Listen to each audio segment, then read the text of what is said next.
हम लोग बाबा की धरती पे इंक्रोचमेंट करके रह रहे हैं, जहां तहां 10 फीट 20 फीट माप करके रह रहे हैं। बारे भारत की शिक्षा।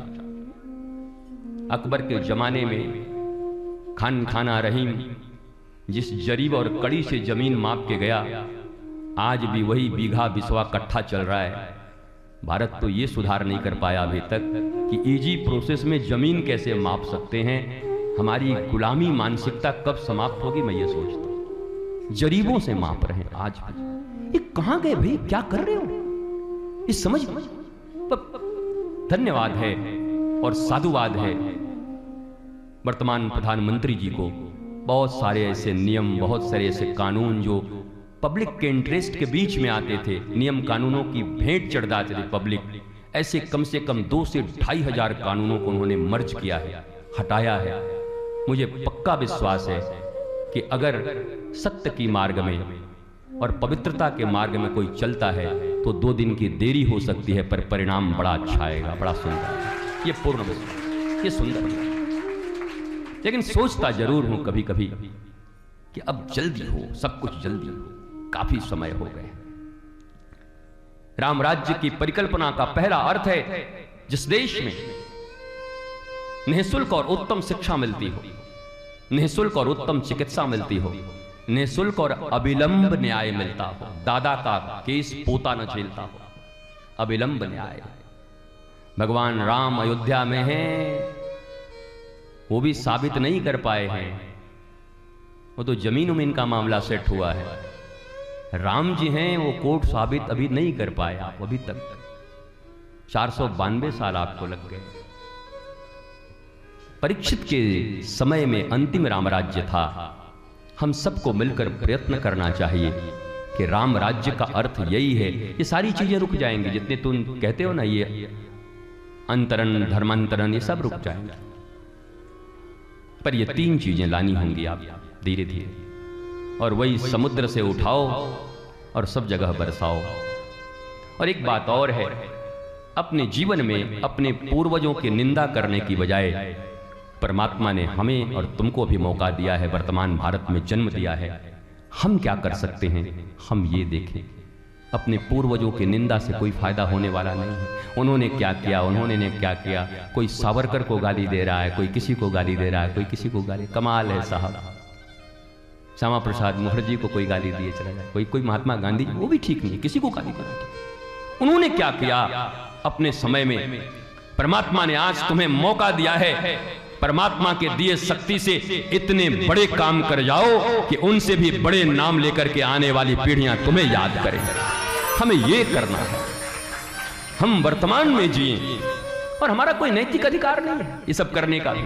माफ करना, यही बोलने का, चाय दुकान पान दुकानों पर ये चर्चा करने का नैतिक अधिकार नहीं है। तुम्हारे सामने ही खड़े किसी ट्रैक्टर को पकड़ करके, टेम्पो को पकड़ करके आपके सामने ही कोई 20 रुपया 50 रुपया ले लेता है जबरदस्ती, तुम्हारे सामने ही सब कुछ चल रही है, वो रोकने का साहस तुम्हारे भीतर में नहीं है। अपने पूर्वजों का बुराई करते जा रहे हैं। वर्तमान में समय मिला है, इतिहास लिख दो, बना दो।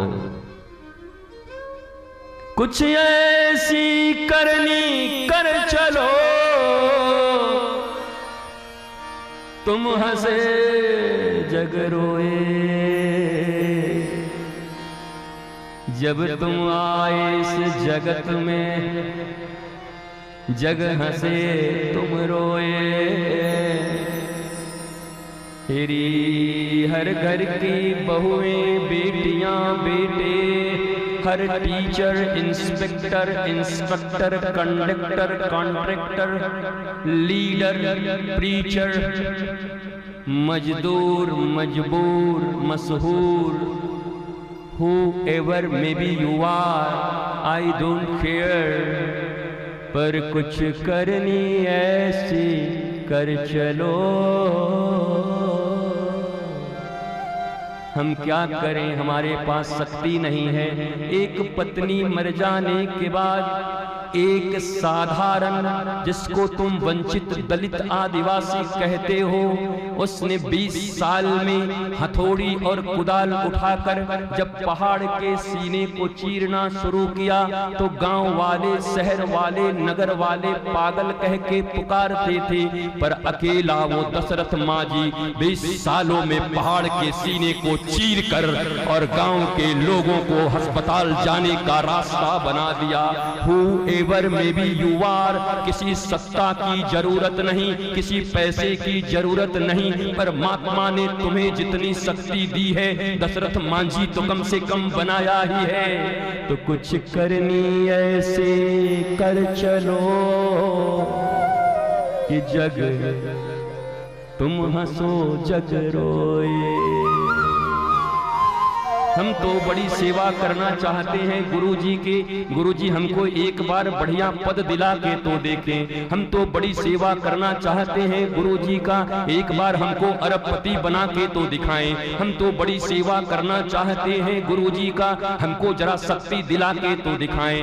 अभी जितनी शक्ति की कल बात मैं तुमसे करता था, एक तरफ बिंबिसार लाकर लाखों करोड़ों मुद्राएं बुद्ध को देता था, और वो एक बुढ़िया माता थी जिसने आधे खाए हुए सेव 3 दिन की भूखी अपने बुद्ध को समर्पित कर दिया था। बुद्ध उसके दीवाने हो गए, उसकी जिंदगी बन गई। तो जो तुम्हारे पास है उसको तो देना सीखा ही नहीं, और मांगने की तुम्हें बड़ी हड़बड़ाहट है, बड़ी घबराहट है। और परमात्मा ऐसे बेईमानों को कभी कुछ देता नहीं।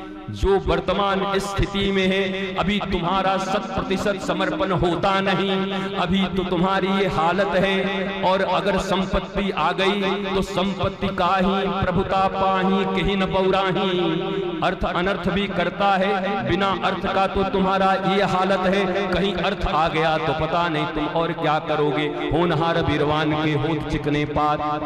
तो अभी जो कुछ भी हो उसमें ही ये घोषणा करो, शिष्यस्ते हम साधिमाम त्वाम प्रपन्नम करिष्ये वचनम त्वम्। न तुम्हारी संपत्ति चाहिए, न तुम्हारी समृद्धि चाहिए। अरे कोई प्यारा सा तुम्हारा परमात्मा हो या कोई सदगुरु हो, उसको तो सिर्फ तुम्हारे इस दुर्बुद्धि का समर्पण चाहिए और कुछ नहीं चाहिए। वो दुर्बुद्धि तो यहाँ दे दो, वो चिंता तो यहाँ दे दो, वो भी नहीं दे पा रहे। हमऊ के ऊपर कुछ कृपा करतन तो हमऊ करके दिखा देती। अभी तक कृपा इतना हो तो ऐसे करके देखत हुआ, कहीं ज्यादा कृपा कर दे तो उठा के गंगा जी में डाल दे बा।